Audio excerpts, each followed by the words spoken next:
En el año 1981, el día 31 de mayo, yo salía con mi título de pastor debajo del brazo. Y desde ese día hasta hoy no me hemos parado. Hemos hecho de todo un poco, cosas que nos han gustado hacerlas en el ministerio y cosas que hemos tenido que hacer por amor a la obra y por sentido del deber. Y para nosotros ha sido una bendición poder servir al Señor siempre, siempre a tiempo completo. El Señor siempre nos respaldó en ese área y empecé muy joven en el ministerio. Y hasta el día de hoy el Señor, pues, en fin, ha sido fiel, ¿no? Como lo ha sido fiel con todos y cada uno de nosotros. No hay nada especial en esto que digo, ¿no? Pero en el año 2020, como bien saben ustedes, pues vino algo al mundo que nos impactó a todos porque era algo que nunca había sucedido. De la noche a la mañana, pues por lo menos en España, el día 14 de marzo del 2020, el presidente del gobierno de España salió en la televisión, en todos los canales públicos y privados, y dijo que se decretaba el estado de emergencia, que se cerraban los negocios, las fábricas, los puertos, los aeropuertos, los hoteles, las iglesias. Y era algo que yo como pastor, pues la verdad es que me dolió mucho, ¿no? Porque tantos años trabajando en el ministerio para que ahora te cierren la iglesia, ¿y hasta cuándo? De hecho, esa semana tuvimos culto el día jueves y yo le dije a un hermano que si yo pudiera mantener la iglesia abierta a los cultos de los domingos, por lo menos lo haría, pero no pudimos. El caso es que en aquellos días la iglesia no tenía apenas recursos para sostenernos ni para sostener a veces la obra. Era toda una lucha mensual, todos los días orando. Y nosotros al final tuvimos que tomar una decisión. O dejamos el local de culto o tenemos que dejar nuestra vivienda. Optamos por dejar nuestra casa y nos fuimos a vivir dentro de la iglesia. Dentro de la iglesia se acondicionó lo mejor posible, hicimos unos baños, una cocina, unas habitaciones, y aquello era algo que en principio era por unos meses, al final se convirtió en un periodo de más de 4 años y medio. El tema es que nos agarró la pandemia dentro de la iglesia y entendimos que todo tenía un propósito. Porque dentro de la iglesia estaban aquellas cámaras muy sencillitas que teníamos en aquel tiempo, y nuestro hermano Armando, que muchos de ustedes conocen, desde la casa podía manejarlas, yo encendiéndoles los aparatos. Entonces nos dedicamos a hacer los cultos exactamente igual que lo habíamos hecho toda la vida. Jueves culto y domingo culto. A puerta cerrada, predicando a sillas vacías. Y como les dije más de una ocasión, y lo digo con el corazón en la mano, estuve tentado en más de una ocasión a interrumpir el mensaje porque pasaba por mi mente, a veces me pasa que estoy predicando y ya estoy preparando el siguiente mensaje, o estoy pensando en otras cosas, y mientras predicaba comencé a pensar, ¿quién está viendo esto? Solamente estaba Elena, mi esposa, mi hija Miriam y yo. Priscila y Matías bebían en su casa, y estuve atentado en más de una ocasión a interrumpir el mensaje, pero seguí. Hasta que un día recibí una llamada, un mensaje, no me acuerdo bien, de una hermana de aquí de los Estados Unidos que me decía, pastor, si en algún momento te sientes tentado a interrumpir el mensaje, creyendo que nadie está viendo la retransmisión, tranquilo, que es cuando más te estamos viendo. Aquello para mí fue una palabra profética, porque me entró un entusiasmo tremendo y yo dije, sí, pues ahora se van a enterar. Y entonces seguí predicando 1 semana, 2 semanas, 3 semanas, 1 mes, 2 meses, etcétera, etcétera. Y para sorpresa nuestra, todos los días recibíamos cientos de correos, cientos de mensajes y de llamadas de todas partes del mundo. Las Islas Canarias son unas islas muy pequeñitas que viven 100% del turismo. No hay otra cosa en Canarias más que turismo. Desde el 1 de enero hasta el 31 de diciembre. Son playas, son hoteles, son diversiones para los turistas que vienen de medio mundo. Y toda esa industria hotelera se cerró. Por lo tanto, yo le dije al Señor esa noche, puesto de rodillas al lado de mi cama, le dije, Señor, como si yo le estuviera dando una idea, un consejo al Señor, Señor, si esta obra es tuya, ahora lo vas a demostrar de una forma tremenda. Porque aquí durante mucho tiempo no va a haber ni nadie, no van a haber diezmos, ni ofrendas, ni va a haber absolutamente ningún tipo de entradas. Así que, Señor, ahora tienes una oportunidad maravillosa para demostrar que esta obra es tuya. Hermanos queridos, nosotros comenzamos a hacer un grupo de WhatsApp. Estábamos desde las 9 de la mañana hasta la 1 del mediodía con preguntas de la palabra de Dios, mensajes devocionales, concursos bíblicos, recetas de cocina, como si fuera una emisora de radio, pero todo por internet. Fue realmente un tiempo extraordinario. y todos los días recibíamos ofrendas de medio mundo. Todos los días. Gente que mandaba 600, 500, 1000, 3000, 800, 20, 40, 35, 90, miles y miles y miles y miles y miles y miles de euros. Para sorpresa nuestra, jamás en la vida nos había pasado eso. Entonces le dimos la vuelta a la tortilla, si me permiten la expresión. En vez de la gente dar ofrendas a la iglesia lo va a dar a la gente. Y nos convertíamos en receptores de ofrendas que recibíamos de medio mundo, de gente que no sabíamos quiénes eran, pero nosotros comenzamos a pagar alquileres de pisos, comenzamos a pagar sueldos a hermanos, comenzamos a pagar recibo de luz, de agua, de teléfono, ofrendas por aquí, ofrendas por allá. Y cuanto más dábamos a los hermanos que no podían trabajar ni abrir su negocio, más ofrendas nos llegaban de medio mundo.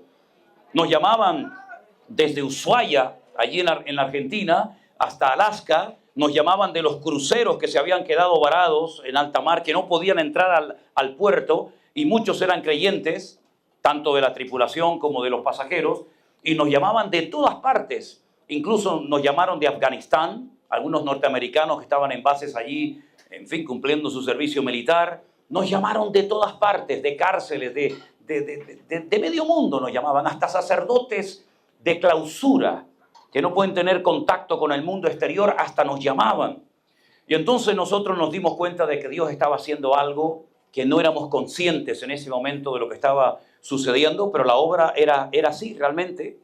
Y entonces nos dimos cuenta de que el Señor había dicho, ahora. Comenzamos a darnos cuenta de que miles, y no exagero lo más mínimo, y ahí están los datos, miles y miles de personas comenzaron, muchos de ellos, a convertirse, a reconciliarse con el Señor. Tenemos centenares de testimonios de personas que hacían 8, 9, 10, 15, hasta 20 años sin congregarse en ninguna iglesia, que por distintos motivos, algunos salieron desanimados, otros salieron, en fin, como sea. La cuestión está en que comenzamos a darnos cuenta de que la iglesia estaba siendo tratada a nivel mundial. ¿Qué fue lo que ocurrió? Tanta gente se convertía, católicos, santeros, de diferentes trasfondos espirituales, que comencé a orar y le dije, Señor, ¿cómo vamos a organizar todo esto?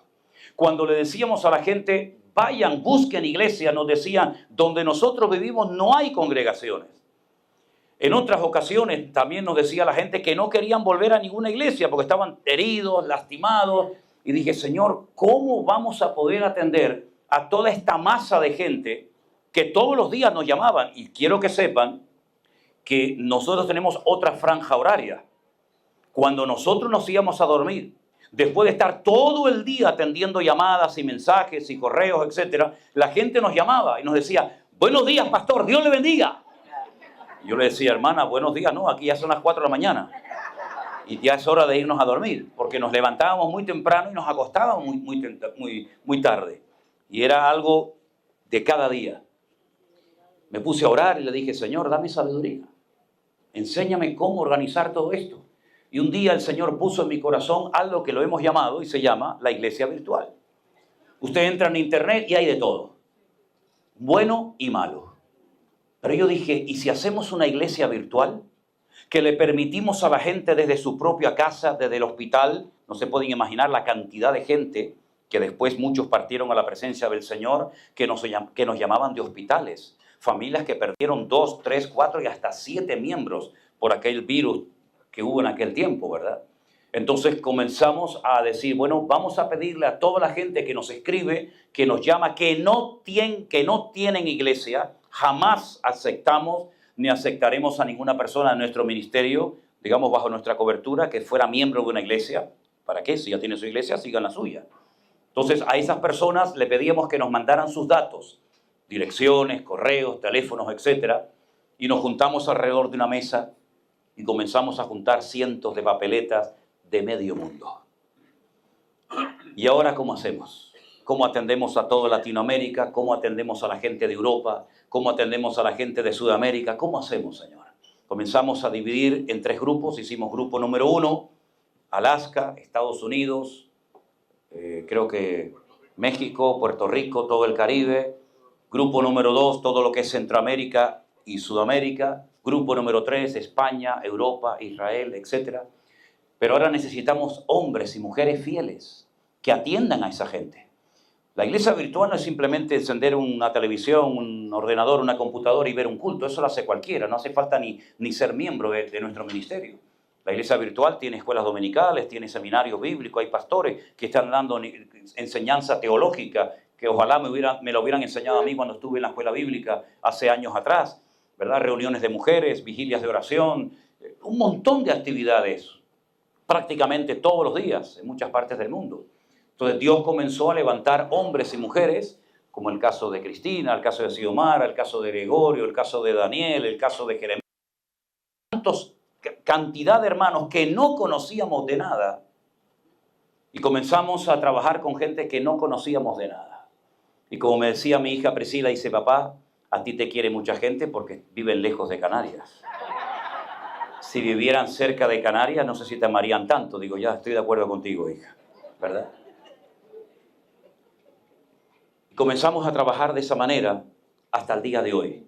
Pasó la pandemia, la gente me decía, bueno, esto de la iglesia virtual, esto es un relajo, esto no tiene sentido, esto no va a seguir adelante. Bueno, se equivocaron por un error de cálculo. Llevamos ya para 4 años y seguimos extendiendo. ¿Qué ocurrió? Que había grupos de hermanos en Colombia, había grupos y hay grupos de hermanos aquí en los Estados Unidos, había grupos de hermanos en Europa, en diferentes partes del mundo, que me decían, ¿y si alquilamos un local o nos reunimos en un hogar y vemos los cultos en directo? Y ahí comenzaron a surgir iglesias. Ahora, ¿cuál es el problema? El bendito problema que tenemos tenemos más gente que obreros para atender a la gente. Antiguamente era al revés. Teníamos obreros, no había gente. Ahora tenemos gente y nos faltan obreros. Por eso, ya que hay tantos pastores o algunos pastores en esta tarde, qué bueno sería que pudiéramos coordinarnos, ¿verdad? Porque a mí me da igual del trasfondo del que vengan. Aquí lo que se trata es de atender a las almas. Me da igual si van a una iglesia o van a la otra, con tal de que sea de sana doctrina. Necesitamos urgentemente obreros en Argentina. ¿Saben la cantidad de gente que tenemos en Argentina, en Uruguay, en Bélgica? Tenemos un grupo de hermanos preciosos. No tenemos pastor para atenderlos, tenemos que turnarnos. Un día va Anderson, otro día voy yo, otro día mandamos a otros pastores. Acabamos de abrir una iglesia en Alicante, gracias a Dios que tenemos un pastor, pero tenemos un grupo precioso de hermanos en Madrid. No tenemos un pastor para poderlo mandar allí. Tenemos un grupo precioso en Perú, tenemos centenares de personas que nos esperan en México, nos dan los edificios, terrenos, propiedades. ¿Sí? ¿A quién mandamos para abrir la obra allí? Entonces estamos en una etapa del ministerio ahora mismo en la que vemos que no damos abasto con todo lo que tenemos.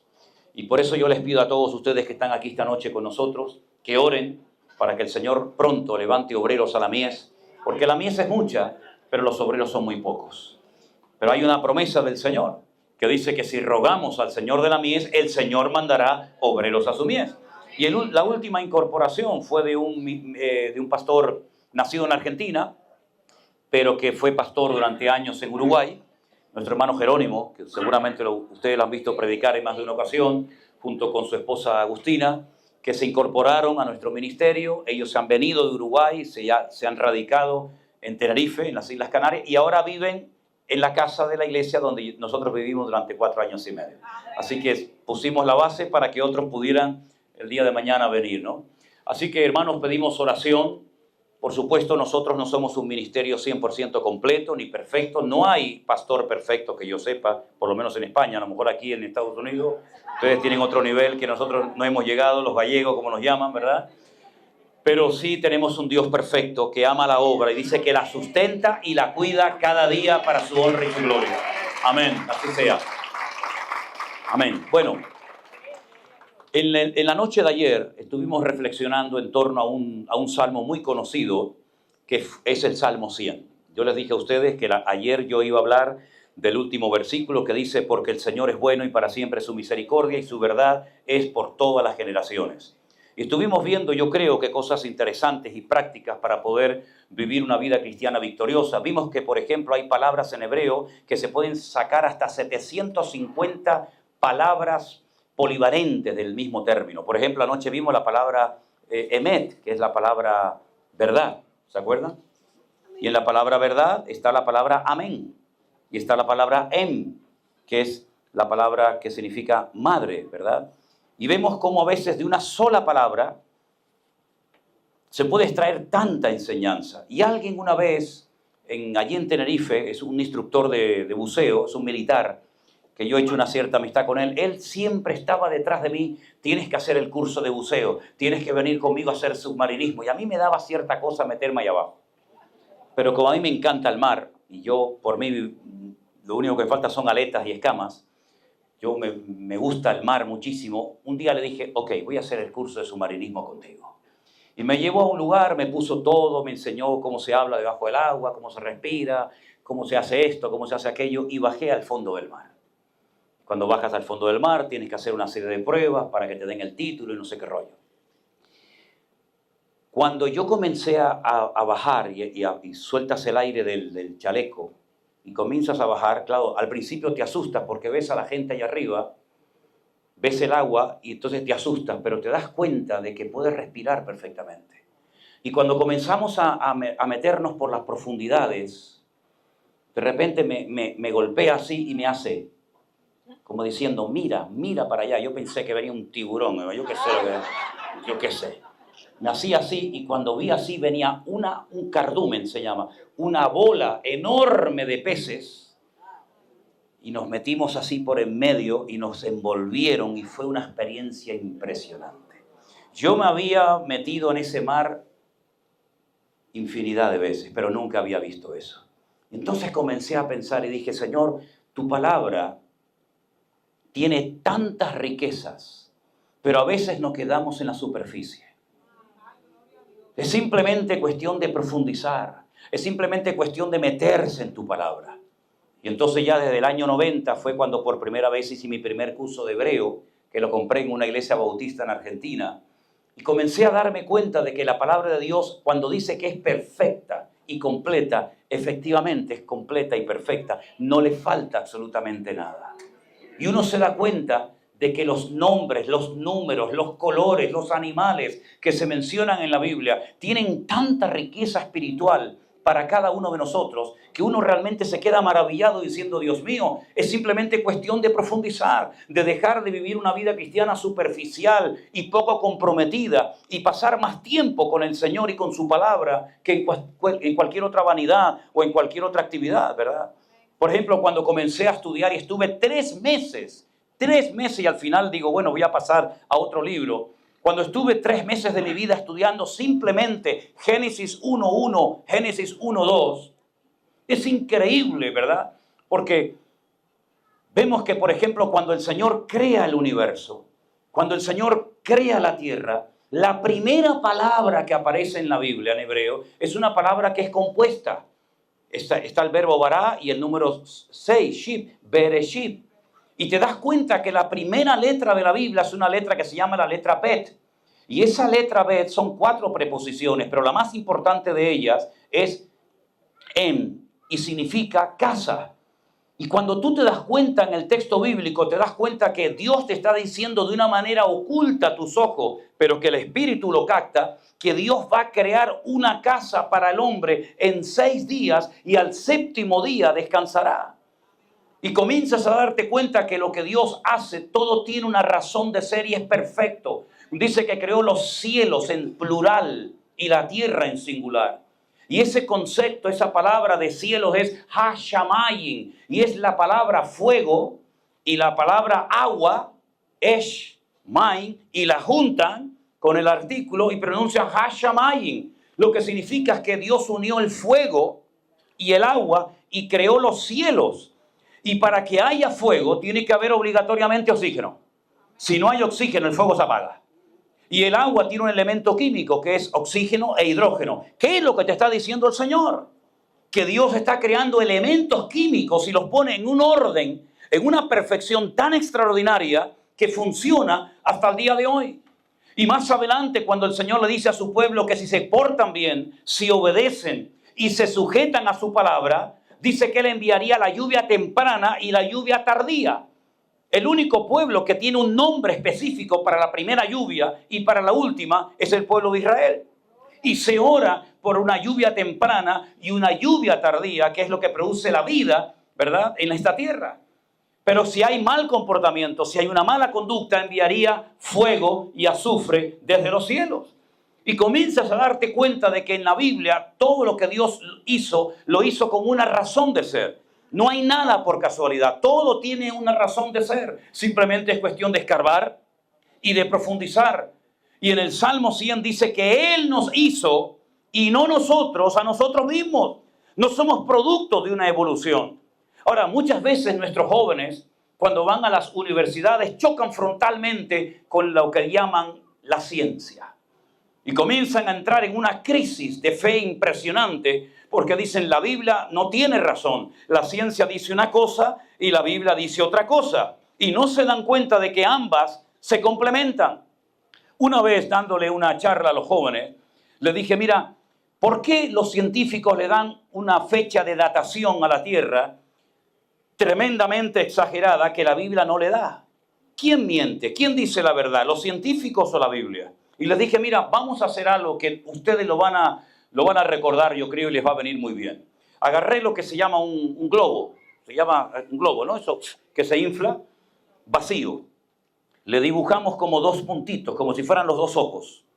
Ahora quiero que hagan una medición. Quiero que midan la distancia entre este punto y este punto. Nada, eran pocos centímetros. No sé las medidas aquí porque nosotros trabajamos con el sistema métrico decimal, pero bueno, sea la cual sea. No pone 2 centímetros. Ok.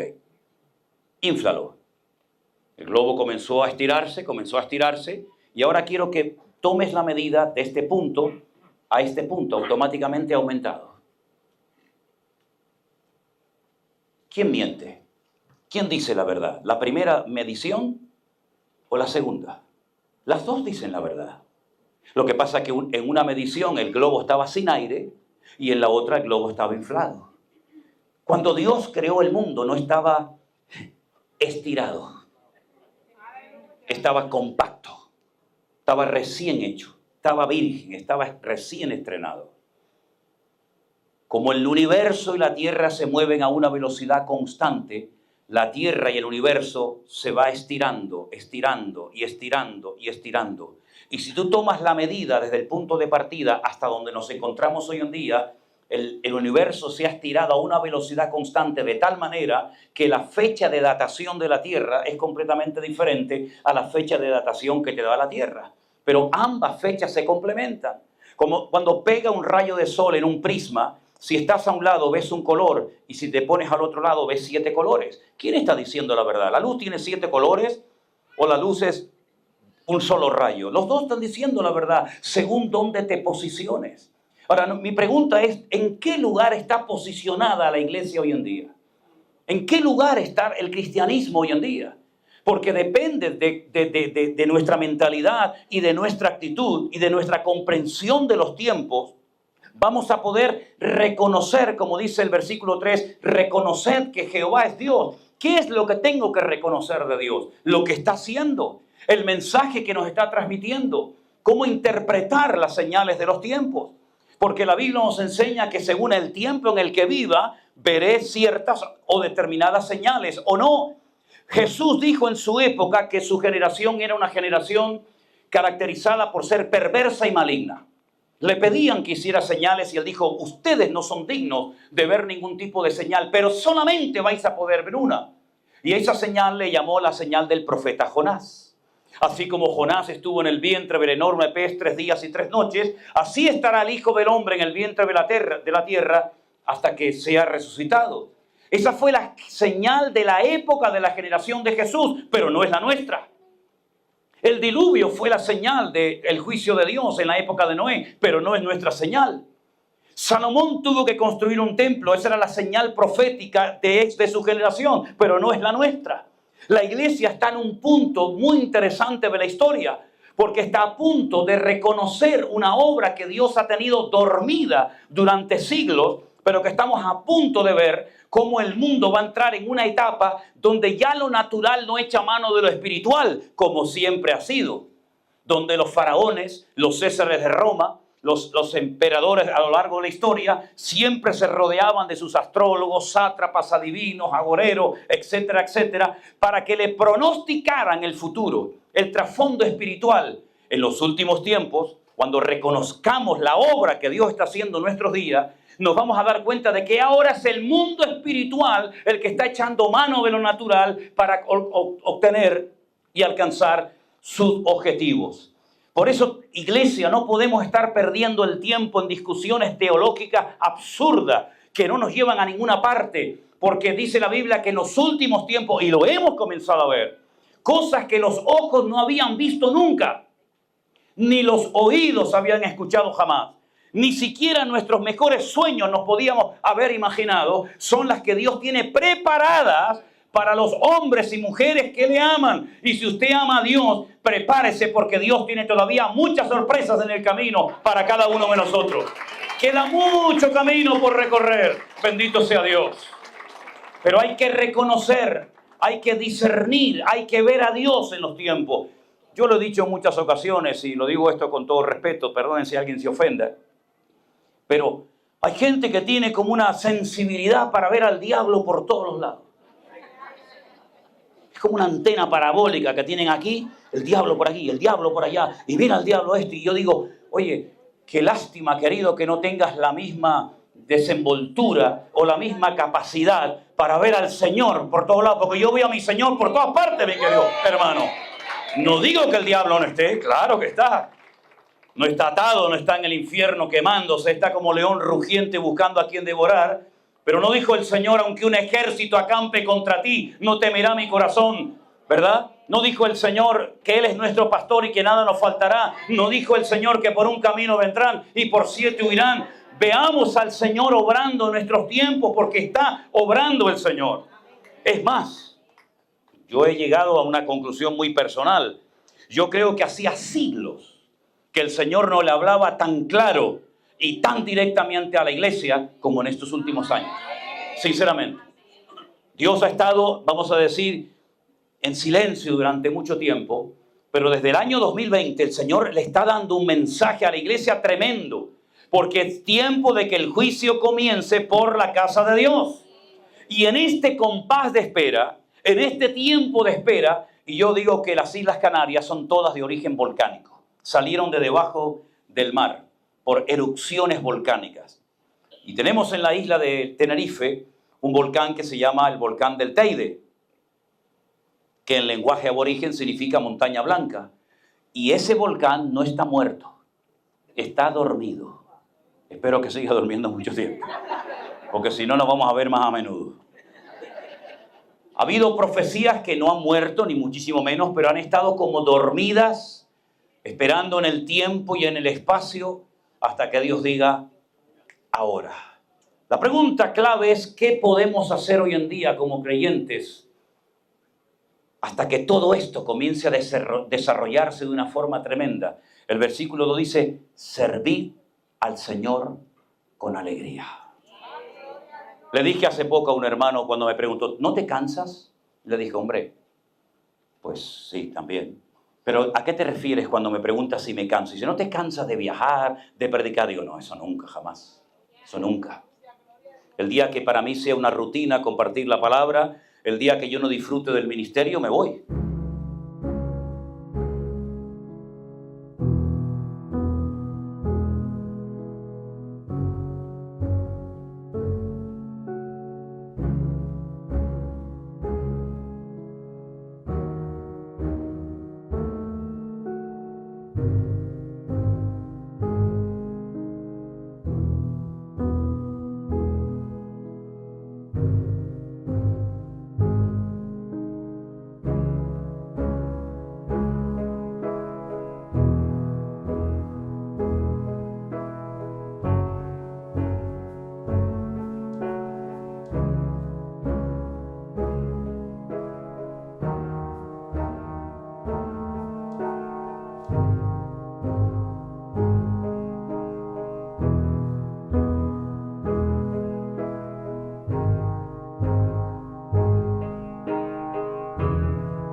no puedo estar aquí como un profesional de la religión. Yo no me vendo por un sueldo de una iglesia, ni mucho menos. Yo estoy aquí porque yo disfruto del llamado que Dios un día puso en mi corazón, y el día que no disfrute, chao, ahí se quedan, que venga otro, no hay ningún problema. No estoy agarrado ahí a la silla que nadie me quite, ¿no? Como el amigo que tenemos en España, ¿no? Dice la Biblia, escucha este versículo porque este versículo es tremendo. Por cuanto no serviste al Señor tu Dios con alegría y con gozo de corazón, escuche esto, no lo serviste con alegría y con gozo de corazón, por la abundancia de todo lo que Él te dio, servirás por tanto a tus enemigos que el Señor enviará contra ti, te enviará el hambre, la sed, la desnudez, te faltarán todas las cosas y Él pondrá un yugo de hierro sobre tu cuello para destruirte. En otras palabras, el Señor no solamente quiere que le sirvamos, sino que le sirvamos con una buena actitud, sin quejarnos, sin mirar que yo soy el que siempre hago todo y los demás miran y no apoyan y colaboran. No. Esa no es la actitud correcta. ¿Saben? Se nos ocurrió en los días de la pandemia pedirle a todos los que nos veían que hicieran un cartel: prohibido quejarse. No nos rendimos, ¿no? Pero el cartel decía, y recibimos carteles de medio mundo: prohibido quejarse. Péguelo en la cocina, en la nevera, en la habitación, porque el ser humano y los latinos tenemos la tendencia siempre a estar quejándonos. Y nos quejamos de lo que tenemos y de lo que no tenemos, de lo que nos hicieron y de lo que no nos hicieron. Y siempre estamos proyectando en los demás nuestras carencias, ¿verdad? Pero yo le dije a la gente, vamos a dejar de quejarnos, porque lo que tenemos que hacer es reconocer el mensaje, captar el mensaje que Dios le está dando a la iglesia en estos tiempos y servir al Señor con alegría, gozándonos y dándole gracias a Dios por todo, porque la actitud es lo que marca la diferencia en un creyente. Yo les he contado muchas veces que yo tuve que aprender esto con lágrimas. Cuando fui a la escuela bíblica y me pusieron la primera semana a limpiar los baños de la iglesia, porque los que fuimos a estudiar esa escuela bíblica no solamente estudiábamos, sino que además nos asignaban una tarea cada semana. Y rotaban a todos y decían, bueno, el de los jardines lo metemos al baño, el del baño lo metemos a la cocina, el de la cocina no sé qué. Y a mí la primera semana me tocó limpiar los baños de la escuela bíblica. Y bueno, una semana pasa rápido, decía yo. Resulta que a todos los cambiaron de puesto, menos a mí.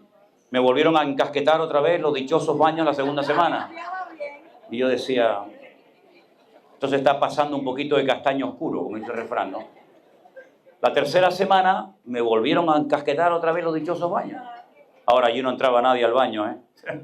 Tenía aquello como los chorros del oro, amigo.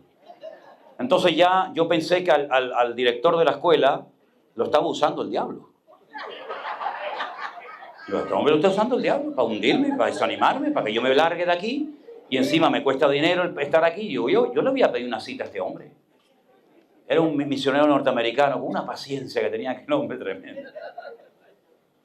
Y entonces pedí una cita con él, me llevó a la oficina, digo, mire hermano, dice, no, tranquilo, hable despacio, no se estrese.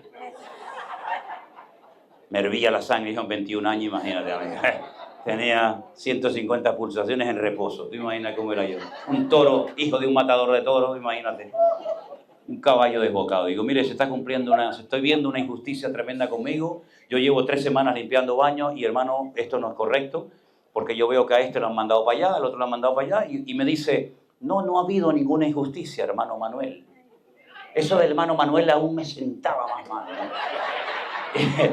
Y le digo, ¿no? Dice, no, lo que pasa es que he notado que usted no se goza limpiando los baños. Digo, vaya hombre, encima pinchándome, ¿no? Como el chicle, ni me traga, ni me... ¿Qué cosa es esta? No. Su actitud no es correcta, hermano Sierra, hermano Manuel. Así que hasta que no vea que se goce, ahí va a estar limpiando baño. Digo, bueno, está bien. Salí de allí, hermano, como un toro. Pasaron los días, las semanas y los meses. Y entonces un día me puse a cantar sin querer. Tampoco es porque era muy espiritual, sino porque me salió, porque en los baños donde mejor se canta. ¿Es verdad? Una acústica en los baños muy buena. Agarre usted la guitarra, váyase al baño a tocar y le suena como el mejor guitarrista del mundo. Salga del baño y una birra, suena fatal. Y yo me puse a cantar y tal, y pasó el director y me dice, Manuel, ¿Se está gozando? Y le dije, muchísimo, pastor, muchísimo. Esto es una gloria. Estoy en la Nueva Jerusalén. Dice, venga para la oficina que tengo un mensaje que darle. Dije, esta es la mía. Yo iba. Y me dice, tome asiento, hermano. Digo, dígame, hermano, suelte. Y me dice, ¿cuánto tiempo le queda a usted por estudiar en este seminario? Digo, bueno, acabo de entrar ahora, me queda este año y 2 años más. Y me dijo, pues hasta que usted se gradúe va a estar limpiando los baños todos los días. Se me fue el gozo, se me fue la unción, se me fue todo. Y yo di gracias a Dios que aprendí a gozarme en hacer cosas que no me gustaban. Pero es que eso es lo que dice la Biblia que tenemos que hacer. Hacer el servicio al Señor con alegría, gozándome. Que no vino nadie a pintar, no pasa nada, vine yo. Que nadie quiere colocar las sillas, que nadie quiere volver a colocarlas cuando termine la reunión, no pasa nada. Al final aprendí que era mejor llegar pronto a la iglesia que llegar tarde para escurrir el bulto, ¿verdad? Yo creo que mucho en la madurez de los creyentes cuando son capaces de demostrarla, no solamente de decirla. Servir al Señor con alegría, y voy a decir algo que a lo mejor puede chocar a más de uno, pero yo me crié en esa vieja escuela y así seguiré. Servir al Señor desinteresadamente, sin esperar nada a cambio. ¿Cuánto pagan? ¿Cuánto me van a dar?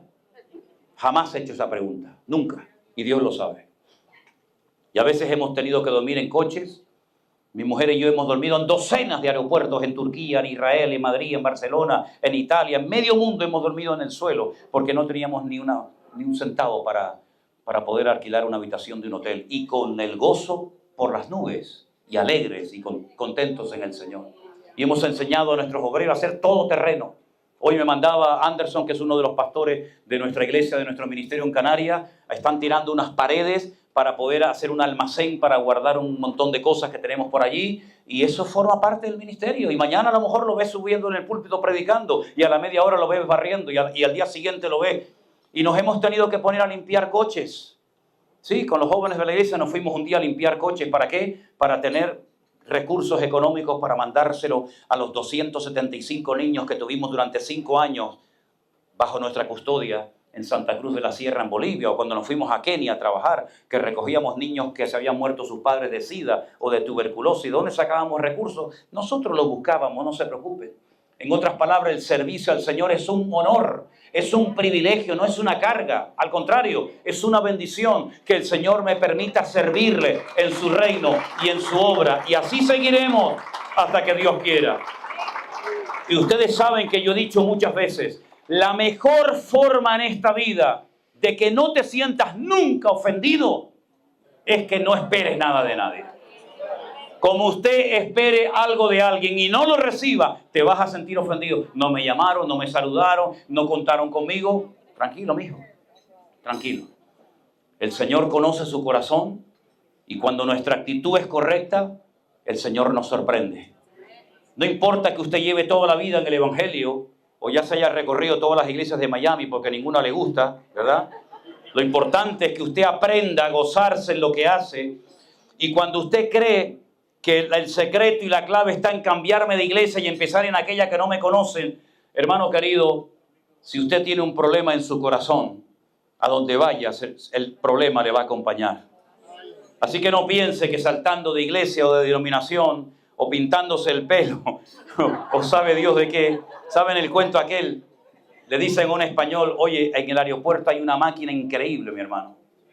¿Sí? Dice, hay una máquina ahí que le echas una moneda y te dice toda tu vida. ¿En serio? El español va para allá, mete la moneda y le dice, la máquina, te llama Juan García, tienes 34 años y estás a punto de coger un avión para Madrid. El hombre no se lo cree, vuelve a echar otra moneda. Te llamas Juan García, tienes 34 años, estás a punto de coger un avión para Madrid. El hombre dice, no puede ser, aquí hay gato encerrado.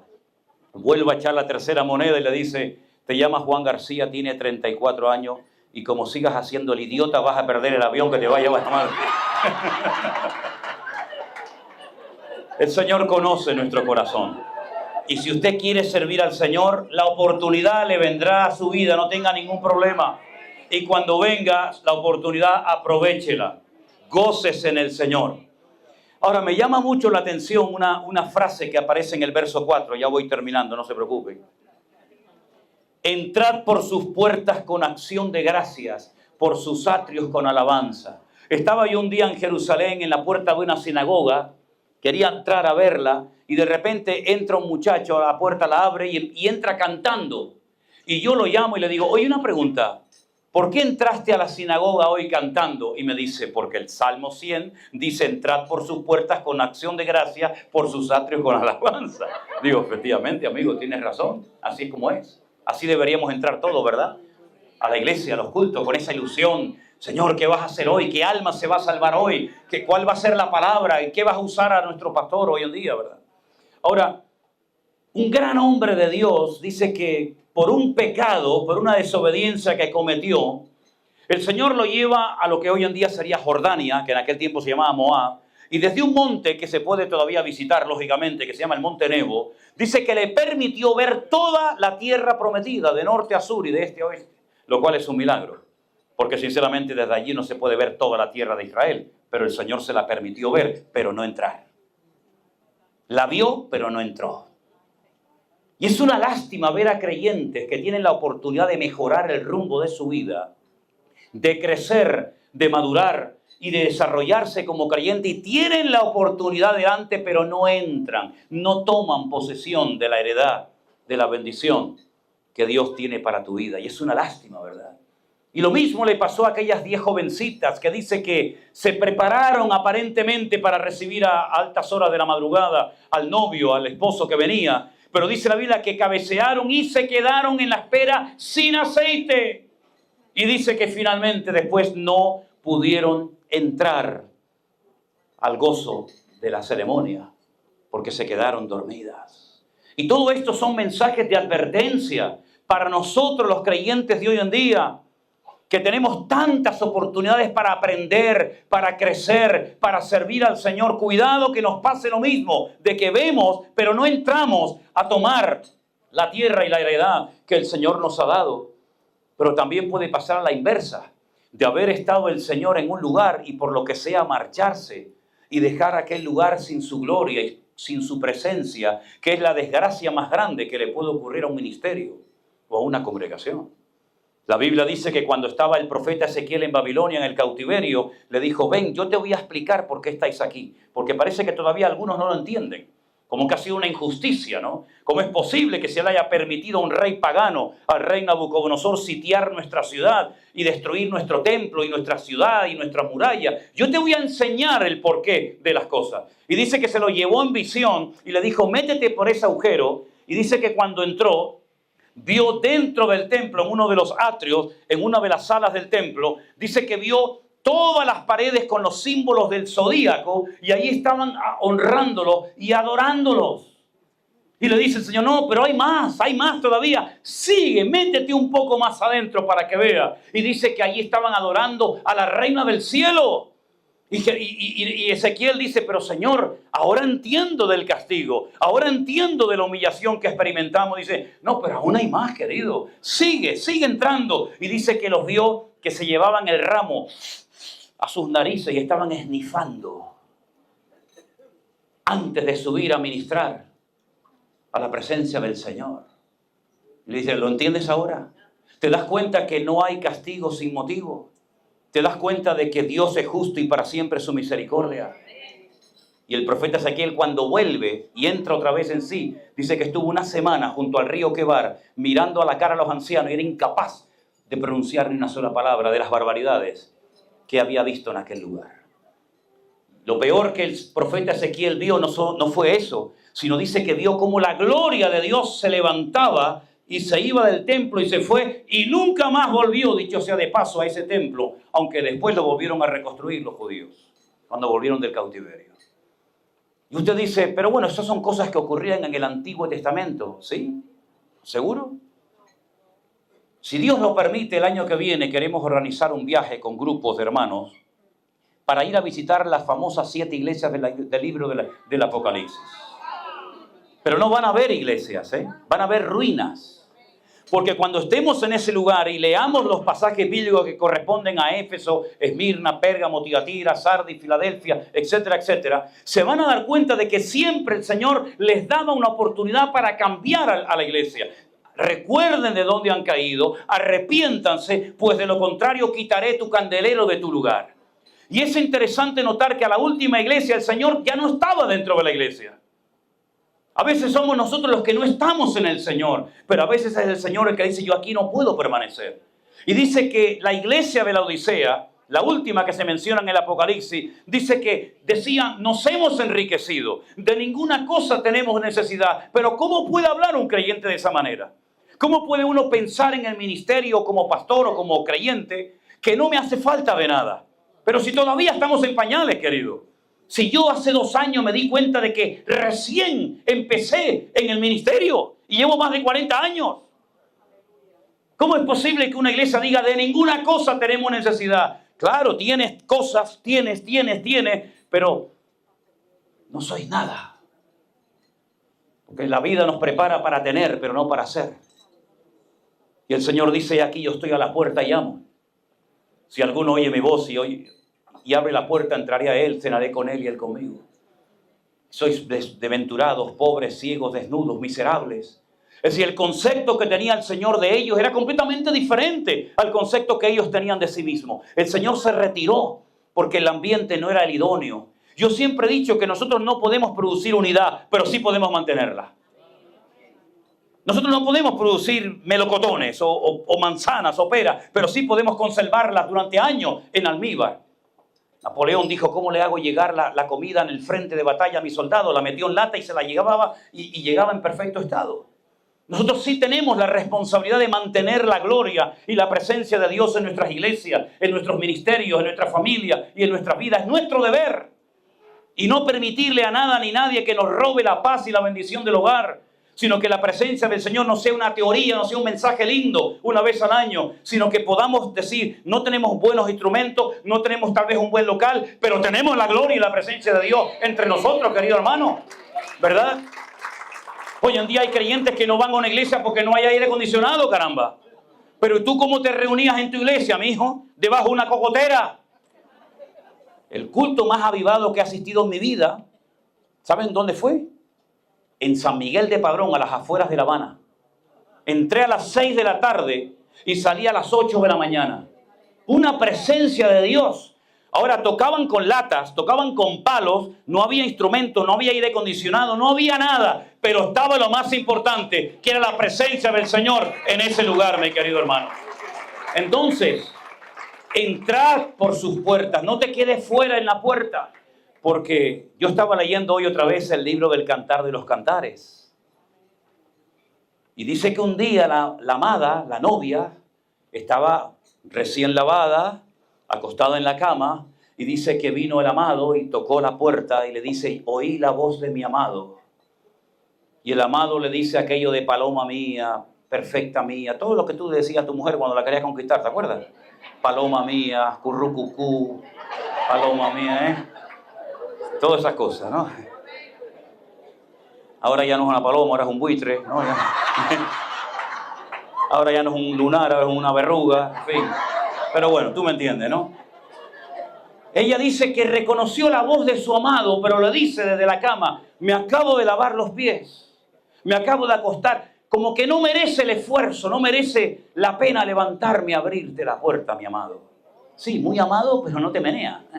Muy amado, pero aquí me tiene, y dice que me estoy empapando con el rocío de la noche. Hasta que ella se percata y vuelve en sí cual hijo pródigo, y entonces dice que se levanta y dice que el pomo de la puerta olía a la presencia de su amado, pero ya su amado se había ido. Y entonces ella, enferma de amor, sale por las calles de Jerusalén preguntándole a los guardas de la ciudad, ¿habéis visto a mi amado? ¿Lo habéis visto? Le dice, ¿quién es tu amado? Dice, mi amado es señalado entre 10.000. Y lo describe de pies a cabeza, sus labios, sus muslos, sus ojos, su pelo. Y lo conoce perfectamente, pero no le abriste la puerta. ¿De qué te sirve saber la teoría si a la hora de la verdad no te levantas y te sacrificas por el Señor?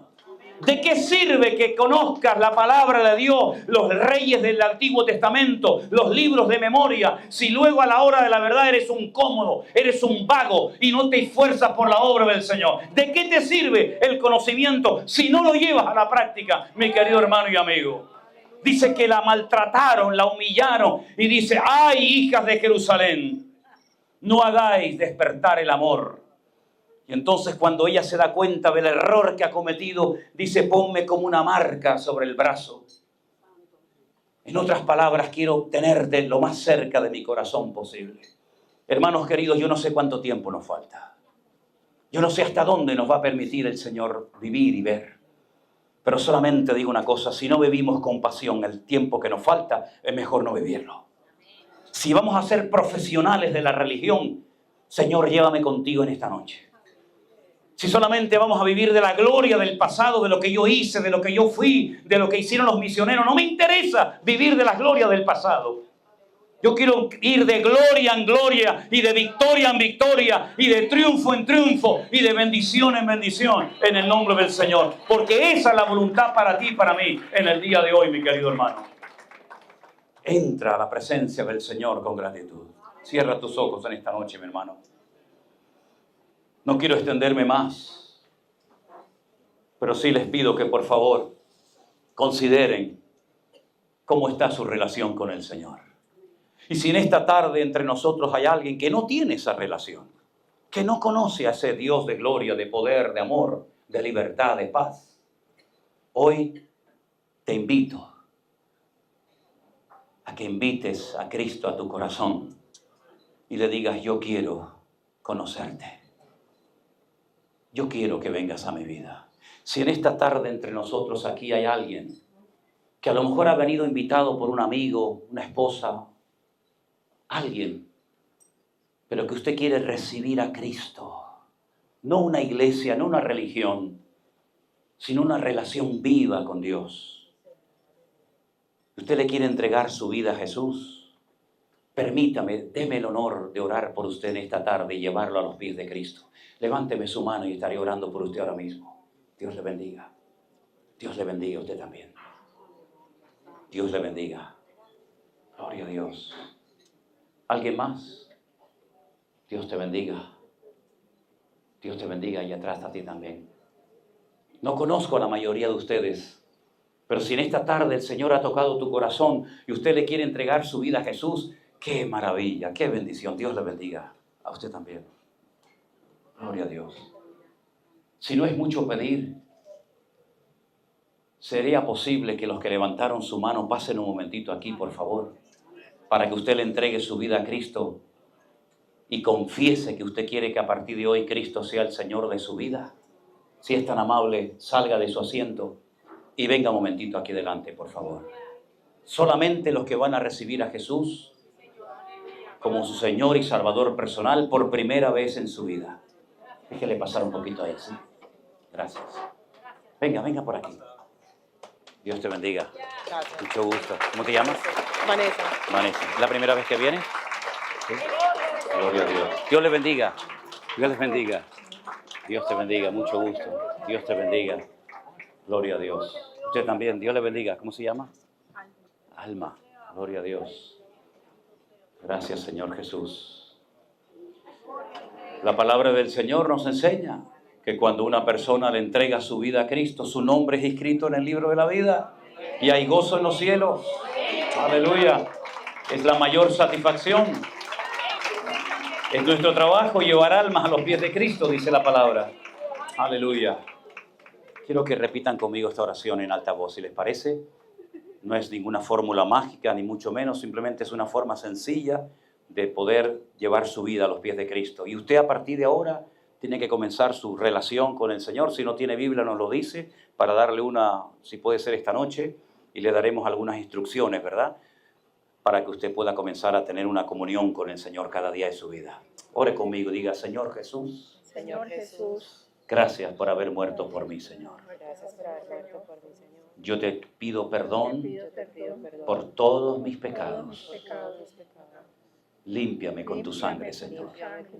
Yo creo en ti. Sé que tú resucitaste al tercer día. al tercer día. Y yo hoy en este lugar Yo en este te acepto, te recibo como mi Señor y Salvador personal. Me rindo a ti en el nombre bendito de Jesús. Amén y amén. Gloria a Dios. Gloria a Dios. Aleluya. Gracias al Señor. Bendito sea nuestro Dios. Después del culto, si ustedes quieren hablar con nosotros para conocernos un poquito mejor, aunque si no me conocen a mí un poquito mejor, no pasa nada, ¿veo? Lo que quería decir para que conozcan un poquito mejor al Señor. A mí no hace falta que me conozcan más.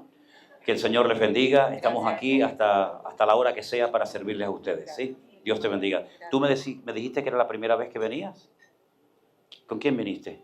Con mi tía. Con tu tía. Gloria a Dios. ¿Nunca habías aceptado al Señor en tu vida? Sí. Sí, pero hoy quieres ir más en serio con Él. Claro. Espero que sea de verdad, ¿eh? Amén. Ok, un fuerte aplauso a nuestro Dios. Dios les bendiga. Gracias. Bendiciones. Bendiciones, queridos hermanos. Aleluya. Damos gracias al Señor. Mañana, Dios mediante, día... ¿Qué es mañana? Viernes. Ahora vamos a decir dónde estaremos. Mañana es viernes, no sábado, hermana. ¿No? A ver, piense un momentito. ¿Hoy qué es? Jueves. Hoy es jueves, ¿no? Porque en España después del jueves va el viernes. En Miami también. Oh, gloria a Dios. Menos mal, menos mal. Entonces no es jueves y sábado, sino jueves y viernes. Entonces mañana vamos a estar en una iglesia en Hialeah, en Betel. Y el sábado con el pastor José en la iglesia de los Pavos. La iglesia de Esmirna. El domingo a la mañana en la iglesia del pastor Pablo Lago y el domingo a la tarde en la iglesia del pastor Rubén. Domingo por la tarde, ¿de acuerdo? Están todos cordialmente invitados. Nos ponemos de pie, queridos hermanos. Dios les bendiga. Recuerden antes de marcharse esta noche saludarse los unos a los otros y aquí estamos para servirles en todo lo que podamos. Adelante, mi hermano. Dios te bendiga.